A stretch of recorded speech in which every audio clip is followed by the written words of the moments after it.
જો તમે પાણી ફુલકી ટ્રાય કરી છે? જો ન કરી હોય તો જરૂરથી ટ્રાય કરજો. સૌથી પહેલાં ફુલકી તૈયાર કરી લઈએ. મગની દાળને 2 કલાક માટે પલાળી લીધી છે. બધું પાણી કાઢી લઈએ. મિક્સર જારમાં મગની દાળ ઉમેરીએ. લીલા મરચાં, આદુનો ટુકડો, હિંગ અને સ્વાદ પ્રમાણે મીઠું ઉમેરીએ. જરૂર પ્રમાણે અથવા તો 3 થી 4 ચમચી જેટલું પાણી ઉમેરીને મીડિયમ થીક બેટર તૈયાર કરી લઈએ. મગની દાળને એકદમ ઝીણી પીસવાની છે અને આ રીતનું થીક બેટર હોવું જોઈએ.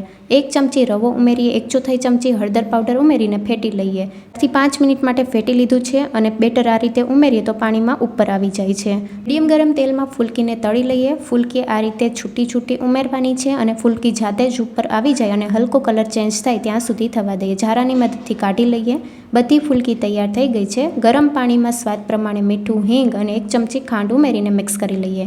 તૈયાર કરેલી ફુલકી ઉમેરીને 5 થી 7 મિનિટ માટે રહેવા દઈએ. તીખું અને ચટપટું પાણી બનાવવા માટે કોથમીરના પાન, લીલા મરચાં, આદુનો ટુકડો, ફ્લેવર માટે ફુદીનાના પાન, લીંબુનો રસ, 2 ચમચી આંબલીનો પલ્પ, સ્વાદ પ્રમાણે મીઠું, સંચળ પાવડર, ચાટ મસાલો, શેકેલા જીરાનો પાવડર, હિંગ અને 3 થી 4 ચમચી જેટલું પાણી ઉમેરીને પેસ્ટ તૈયાર કરી લઈએ.